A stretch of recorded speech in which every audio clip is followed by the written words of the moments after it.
Hello friends, welcome to Darsha சமையல். Non veg போடுற கல்யாண வீடுகள், பாய் வீட்டு கல்யாணத்தில் நல்லா திக்கான சிக்கன் கிரேவி 2 பீஸோட கொஞ்சமாக கிரேவி வச்சுட்டு போயிடுவாங்க பிரியாணிக்கு. அதோட டேஸ்ட்டு அவ்வளோ சூப்பராக இருக்கும். அடுத்து கல்யாணம் வர வரைக்கும் அதுக்காக வெயிட் பண்ண முடியுமா? அதனால் எக்ஸாக்டாக சேம் மெத்தடில் அதே டேஸ்ட்டில் நம்ம வீட்டிலையே சூப்பராக சிக்கன் கிரேவி செஞ்சிடலாம். ரெசிபிக்குள்ளே போகிறதுக்கு முன்னாடி நம்ம சேனலை இப்போ தான் ஃபஸ்ட் டைம் பார்க்குறீங்க, இன்னும் சப்ஸ்கிரைப் பண்ணல அப்படின்னா மறக்காமல் சப்ஸ்கிரைப் பண்ணிட்டு பக்கத்தில் இருக்க பெல் ஐக்கானும் கிளிக் பண்ணிக்கோங்க. நீங்கள் போடுற ஒரு லைக் மூலமாக தான் என்னோடய வீடியோஸ் நிறைய பேருக்கு ஷேர் ஆகும், அதனால் லைக் போட்டு மறந்துடாதீங்க. இந்த கிரேவி ப்ரிப்பேர் பண்ணுறதுக்கு முதல்ல மசாலா ரெடி பண்ணிக்கலாம். ஒரு 2 டேபிள் ஸ்பூன் அளவுக்கு கடலெண்ணெய் சேர்த்துக்கலாம். நார்மலாக நம்ம நல்லெண்ணெய் யூஸ் பண்ணி தான் சிக்கன் ரெசிபிஸ் எல்லாமே செய்வோம், ஆனால் இந்த ரெசிபி கடலெண்ணெயில் தான் செய்வாங்க. 3/4 கிலோ சிக்கனுக்கு தேவையான கிரேவி எப்படி பண்ணுறதுன்னு பார்க்கலாம். 3 சின்ன துண்டு பட்டை, கிராம்பு ஒரு 5 பீஸு, ஏலக்காய் ஒரு 3 பீஸ், அப்புறம் நல்ல நீல வாக்கில் கட் பண்ண வெங்காயம் சின்ன சைஸில் 2, இது கூடவே ஒரு 6-7 பல்லு பூண்டு. எவ்வளோ பூண்டு எடுத்துருக்கோமோ அதுக்கு ஈக்குவல் குவான்டிட்டியில் இஞ்சி எல்லாத்தையும் சேர்த்து நல்லா வதக்கிக்கலாம். இது வரைக்கும் இந்த மாதிரி செய்யலாம், கண்டிப்பாக செஞ்சு பாருங்கள், சூப்பராக இருக்கும்.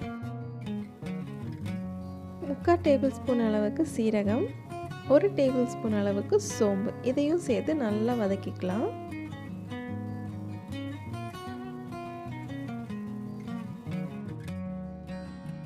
வெங்காயம் முக்கால்வாசி இந்த மாதிரி நல்லா வெந்ததுக்கப்புறமா நம்ம இதோட முந்திரி பருப்பு சேர்த்துக்கலாம். ஒரு 15லேருந்து 20 முந்திரி கிட்ட நம்ம சேர்த்துக்கலாம்.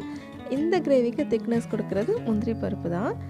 வெங்காயம் முக்கால்வாசி வெந்ததுக்கப்புறமா நம்ம முந்திரி பருப்பு சேர்த்து வதக்குறப்போ அது ஓரளவுக்கு முந்திரி பருப்பு வதங்கிடும். பச்சையாக முந்திரி பருப்பை சேர்த்து அரைச்சோம் அப்படின்னா அது குழம்புல மேலே கொலன்னு ஒரு மாதிரி டிஃப்ரெண்ட்டாக மிதக்கும். இந்த மாதிரி நம்ம வதக்கி செய்கிறப்போ டேஸ்ட் நல்லாயிருக்கும்.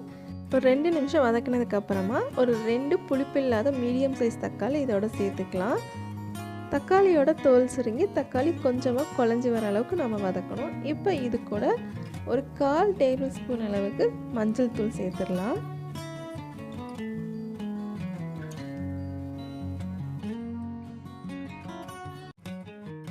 கிரேவி நல்ல டேஸ்ட்டாக இருக்கிறதுக்கு 1/4 கைப்பிடி கொத்தமல்லி, 1/4 கைப்பிடி புதினா, 2யும் மொத்தமாக சேர்த்து 1/2 கைப்பிடி அளவுக்கு எடுத்துருக்கேன். அதை நல்லா வாஷ் பண்ணி நம்ம இதோட சேர்த்து நல்லா வதக்கிக்கலாம்.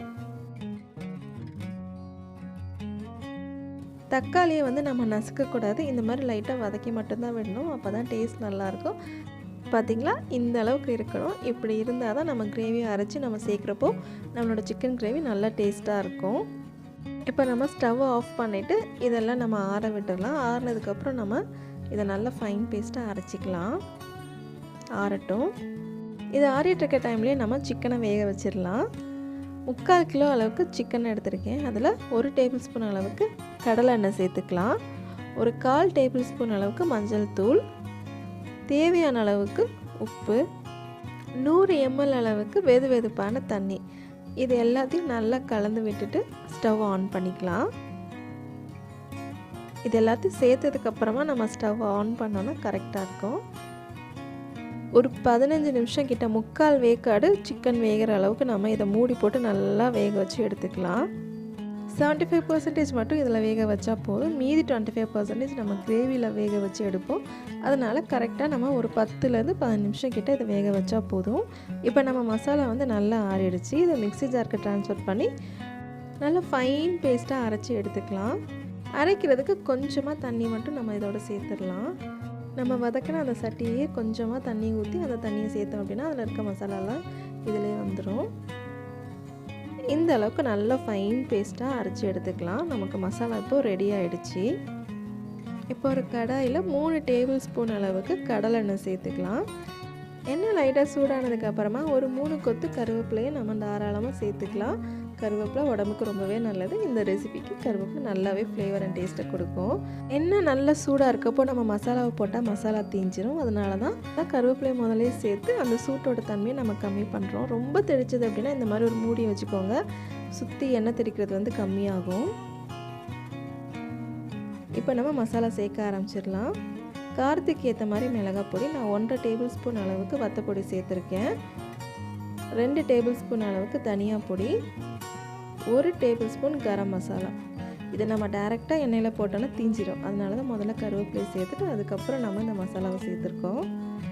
இது நல்லா அந்த எண்ணெயில் வந்து லைட்டாக அந்த மாதிரி நல்லா கலர் சேஞ்ச் ஆகி வரும். இந்த கிரேவிக்கு இதுதான் நல்ல ரிச்னஸான ஒரு கலரை கொடுக்கும். மசாலாலாம் எண்ணெயிலேயே நல்லா வதங்கி நல்ல வாசனை வந்ததுக்கப்புறமா நம்ம அரைச்சி வச்சுருந்தோம் இல்லையா மசாலா, அதை வந்து இதோட நம்ம கலந்து விட்டுடலாம். இந்த மசாலாவை நம்ம முதல்ல கலந்துட்டு அதுக்கப்புறம் எவ்வளோ தண்ணி தேவையோ அதுக்கு ஏற்ற மாதிரி நம்ம தண்ணி சேர்த்துக்கலாம். இந்த கிரேவி கொஞ்சம் திக்காக தான் இருக்கணும். ரொம்ப தண்ணியாக இருந்தால் தண்ணி குழம்பு மாதிரி ஆயிரும். நம்ம சிக்கன் வேறு வேக வச்சுருக்கோம், அதுலேயும் தண்ணி இருக்குது. அதனால் கொஞ்சமாக தண்ணியை ஜாரை மட்டும் கழுவி இந்த மாதிரி சேர்த்துக்கலாம். இது எண்ணெய் நல்லா பிரிஞ்சு கொதித்து வரணும். ஒரு 5லேருந்து 10 நிமிஷம் ஆகும். இது நல்லா கொதித்து வரட்டும். நம்ம சிக்கன் ஒரு 15 மினிட்ஸ் நல்லா வெந்துருச்சு. இப்போ நம்ம ஸ்டவ்வை ஆஃப் பண்ணிவிட்டு மூடி போட்டு மூடி வச்சிடலாம். அந்த சூட்டோட சூடாகவே இருக்கட்டும். நம்ம கிரேவியும் ஒரு 10 நிமிஷத்தில் நல்லா ரெடியாகி எண்ணெய் பிரிஞ்சு வந்துருச்சு பாருங்கள், சூப்பரான ஒரு டெக்ஸ்சரில். இப்போ நம்ம ஆல்ரெடி வேக வச்சுருந்த சிக்கனை இதோட சேர்த்துடலாம். சிக்கன் கிரேவி ரெண்டுமே சூடாக இருக்கணும். சிக்கன் சப்போஸ் ஆறிடுச்சு அப்படின்னா நம்ம சூடான கிரேவியில் போடுறப்போ கொஞ்சம் ஹார்டாயிரும். அதனால் முடிஞ்ச அளவுக்கு ரெண்டுமே அட் அ டைமில் செய்கிற மாதிரி நீங்கள் பார்த்துக்கோங்க. இப்போ இது எல்லாத்தையும் நல்லா கலந்து விட்டுடலாம். அதோட உப்பு செக் பண்ணிக்கோங்க, அதுக்கு ஏற்ற மாதிரி சேர்த்துக்கோங்க. இப்போ நம்ம சிக்கனை வேக வச்ச தண்ணி கொஞ்சம் இருக்குது, அதையும் இதோட நம்ம சேர்த்துடலாம். இன்னொரு 20% நமக்கு சிக்கன் வந்து வேக வேண்டியிருக்கு. இந்த கிரேவியில் மீடியம் ஃப்ளேமில் வச்சு ஒரு 5லேருந்து 10 நிமிஷம் நல்லா வேக வச்சு எடுத்துக்கலாம். நல்லா கலந்து விட்டதுக்கப்புறமா மூடி போட்டுடலாம். இப்போ ஒரு 10 நிமிஷம் கிட்ட ஆயிடுச்சு. நம்ம சிக்கன் கிரேவி சூப்பராக ரெடி ஆயிடுச்சு. எண்ணெய்லாம் பிரிஞ்சு வந்து அந்த கலர் அண்ட் டெக்ஸ்சர் பார்த்திங்களா, நல்லா திக்கான ஒரு கிரேவி. இது போக போக இன்னும் கொஞ்சம் கெட்டிப்படும். அதனால் இந்த திக்னஸ் கரெக்டாக இருக்கும். கடைசியாக 2 கொத்து கருவேப்பிலை அந்த சூட்டோட சூடாக ஒரு கலக்கி நல்லா சூடாக சர்வ் பண்ணோம் அப்படின்னா சூப்பராக இருக்கும். புதுசாக ஒரு மெத்தடில் சூப்பரான ஒரு டேஸ்ட்டில் எல்லாருக்கும் பிடிக்கிற மாதிரி இந்த மாதிரி கிரேவி செஞ்சு கொடுத்து அசத்துங்க. சப்பாத்தி, பிரியாணி, குஸ்கா, பரோட்டா, இட்லி, தோசை அப்படின்னு எல்லாத்துக்குமே செம காம்பினேஷனாக இருக்குங்க. கண்டிப்பாக ட்ரை பண்ணுங்கள். எப்படி வந்ததுன்றதை மறக்காமல் கமெண்ட்டில் ஷேர் பண்ணிக்கோங்க. அப்படியே கீழே இருக்க ஒரு லைக் பட்டன், அதுக்கும் கீழே இருக்க ஒரு சப்ஸ்கிரைப் பட்டன், அதுக்கு சைடில் இருக்க ஒரு பெல் பட்டன் எல்லாத்தையும் ஒரு தட்டி விட்டுருங்க. இன்னொரு சூப்பர் டூப்பர் ரெசிபியோட உங்களை சந்திக்கிறேன். until then bye, take care.